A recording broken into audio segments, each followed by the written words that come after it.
Lennox will share how I took control of my life and ended my husband Calloway's manipulative hold over me. For privacy, I'll be using fake names since it's important to remain anonymous, especially as a well-known lawyer in my state. I won't delve into all the details of how Calloway and I met, fell in love, and eventually divorced. What matters is that our love was never truly mutual. Calloway was unfaithful, and the signs were always there. He distanced himself, spent long hours away, and often went on business trips. Even though I had a successful career as a lawyer, Calloway always saw me as a failure simply because I didn't earn as much as him.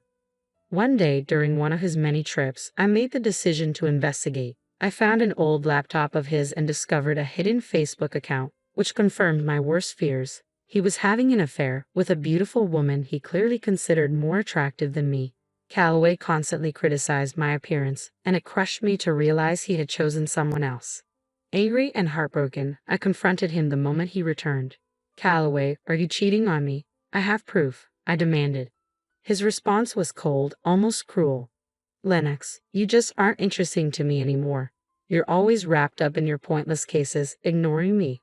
And let's be honest, you're not exactly a supermodel," he sneered. Stunned, I shot back, "What are you even talking about? I have a demanding job, and you knew that when we got married. I haven't ignored you. It's you who stopped coming home. You shut me out." That's how I uncovered the truth.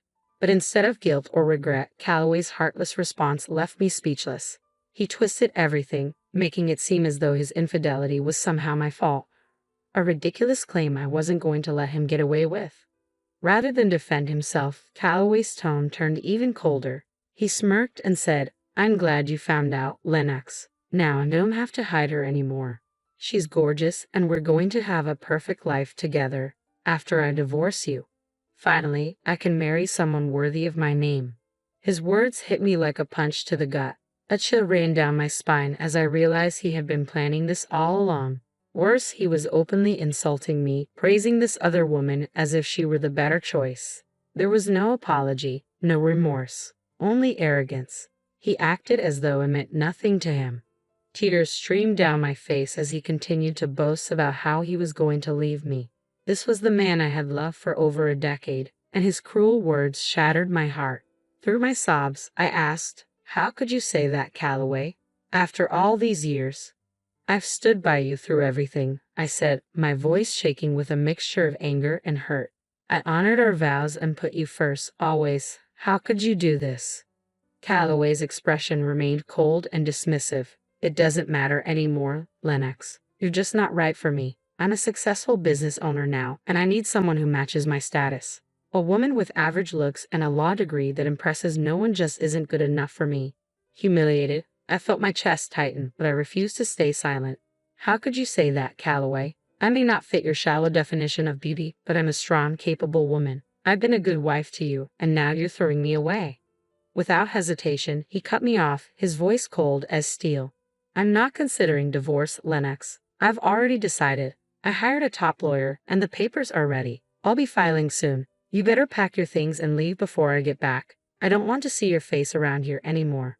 A few hours later, one of Calloway's friends arrived at my door with a stack of papers in hand. His eyes held a flicker of sympathy as he passed them to me. I took the papers, closed the door, and collapsed to the floor.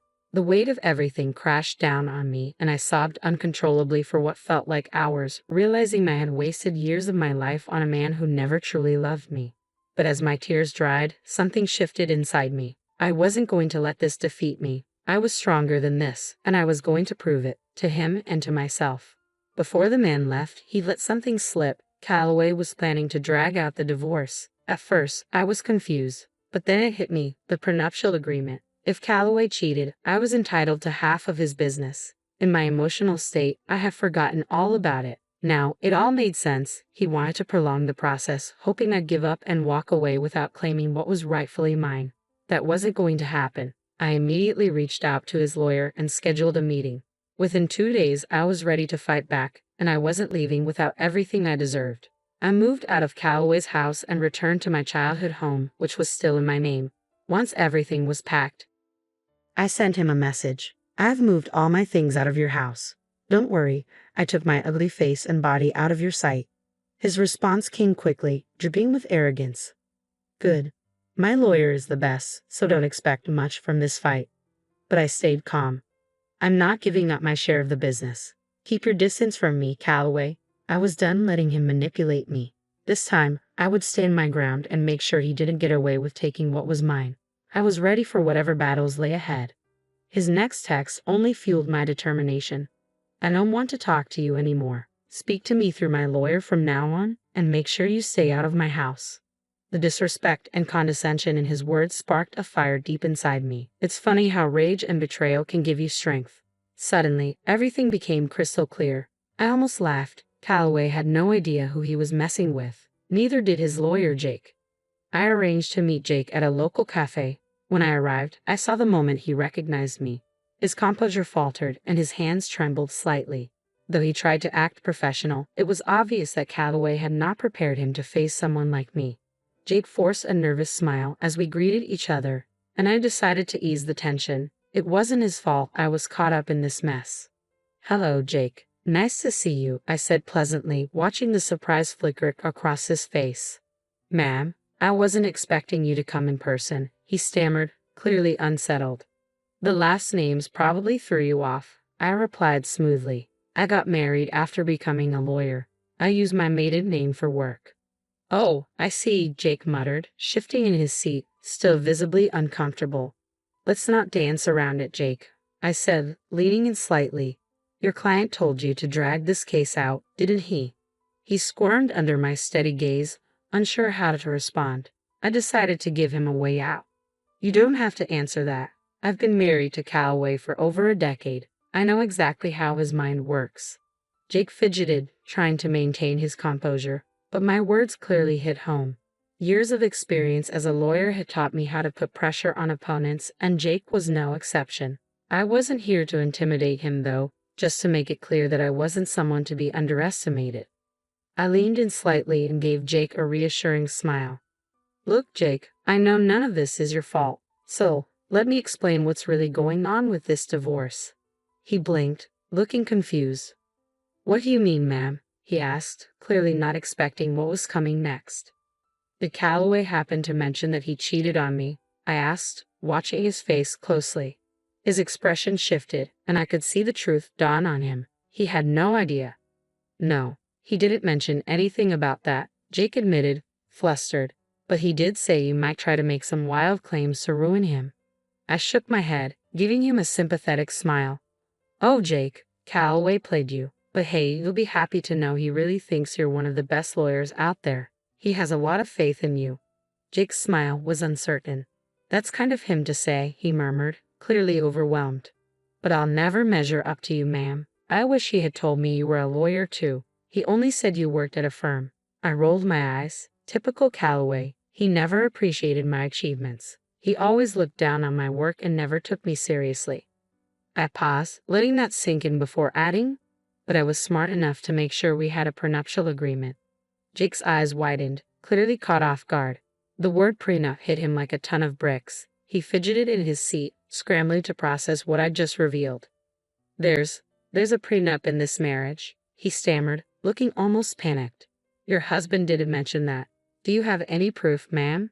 I gave him a calm, confident smile.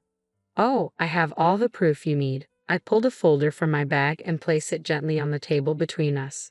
"I brought the documents with me. I figured Calloway would try to wriggle out of the consequences, but not on my watch."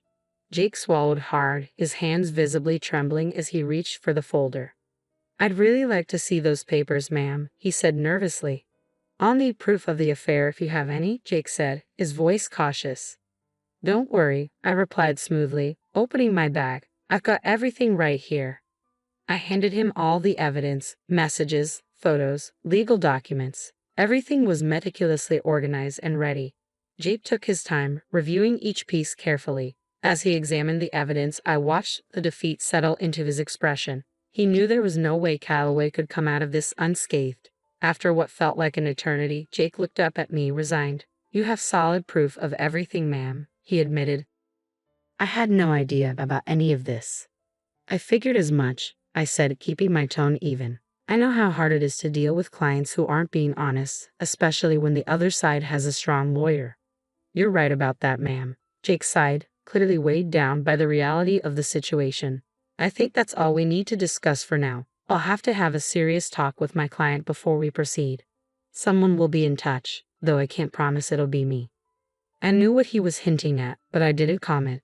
Instead, I thanked him for his time and left the cafe. As I walked out, I felt an immense weight lift off my shoulders. The sadness that had once consumed me was now replaced by a fierce determination. I went straight to work, preparing my own set of documents for the divorce. Calloway had created this mess, and now he was going to face the consequences. There was no escaping what was coming.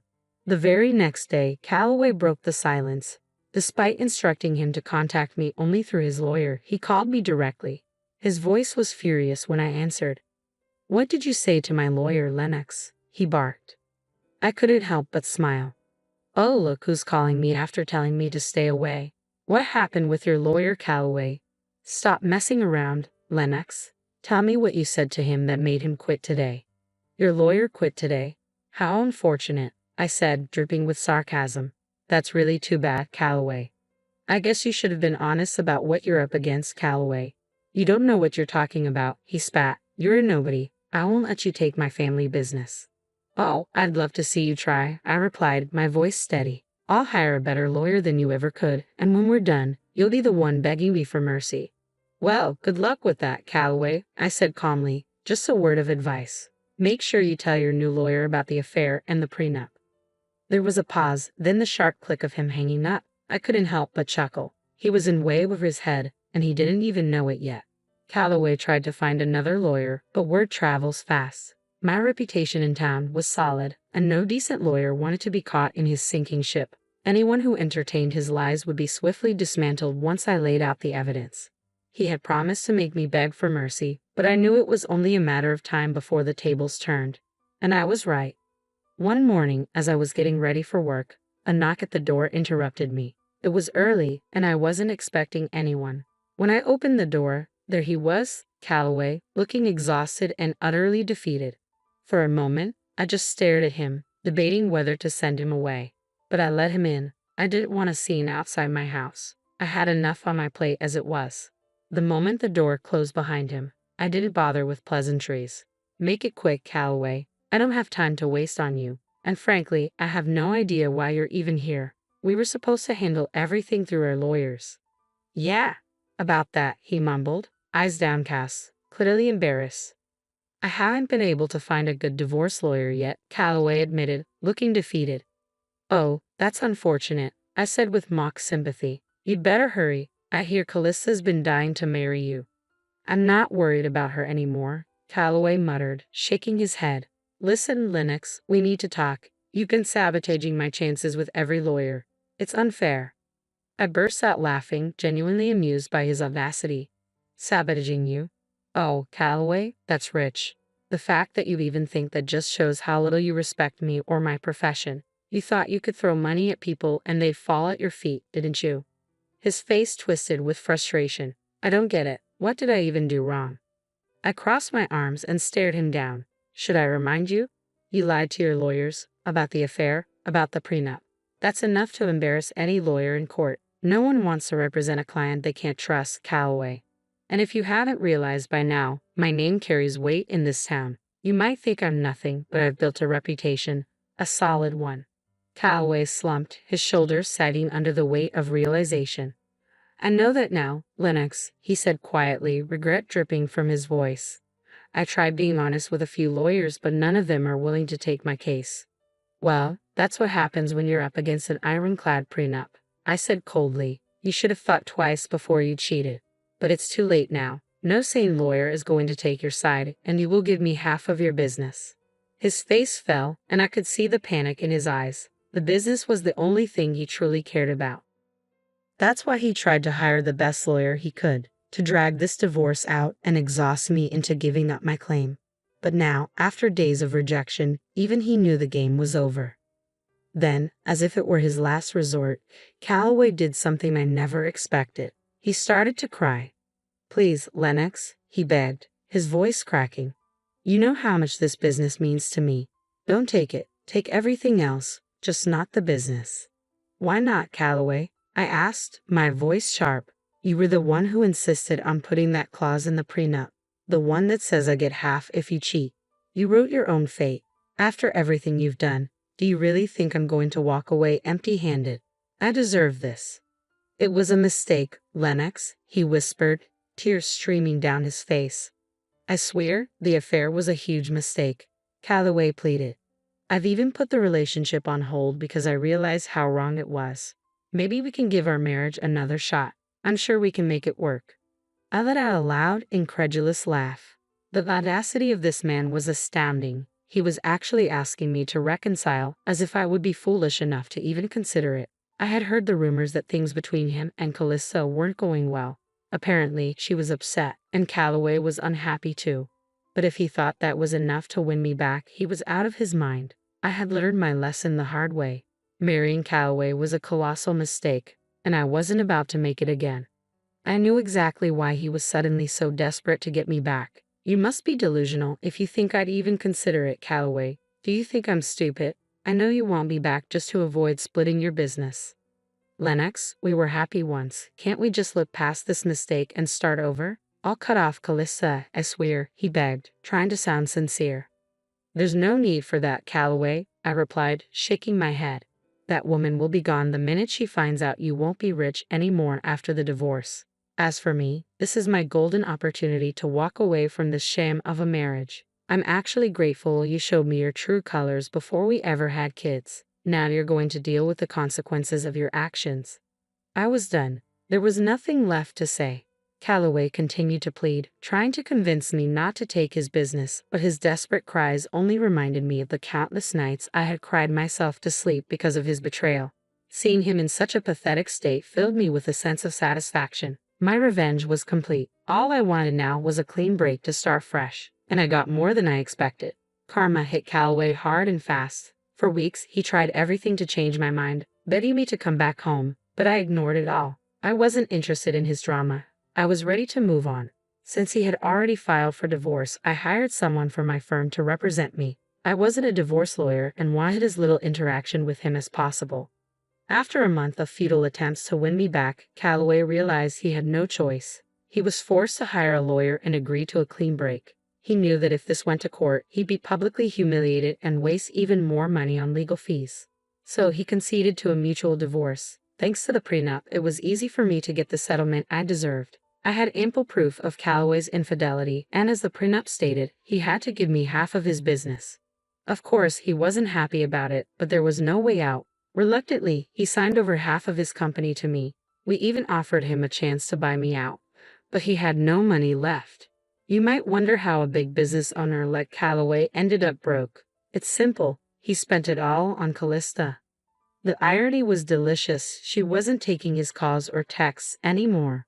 As she figured out he wouldn't be wealthy after the divorce, and now no one else was willing to date her either. Her reputation as a gold digger had spread far and wide. What goes around comes around, right? But Calista was the least of Calloway's problems. With half of his business gone, his income was slashed. He couldn't afford to maintain his lavish mansion or even keep up with the mortgage, so he was forced to sell it. Now, he was renting a condo, a serious downgrade from the luxurious life he once had. He even tried to get back with me again, hoping to regain control of his business. But that was never going to happen. He would have to figure out a way to keep things afloat or save enough money to buy me out. As for me, I was thriving. I hired someone to manage my share of Calloway's business, and everything was running smoothly. With the extra income from both the business and my law practice, I upgraded my lifestyle and bought myself a new mansion. I was living my best life, and honestly, I couldn't be happier. The divorce worked out perfectly for me. Instead of being played by Calloway and his Calista, I ended up turning the tables, ruining their lives and bettering my own.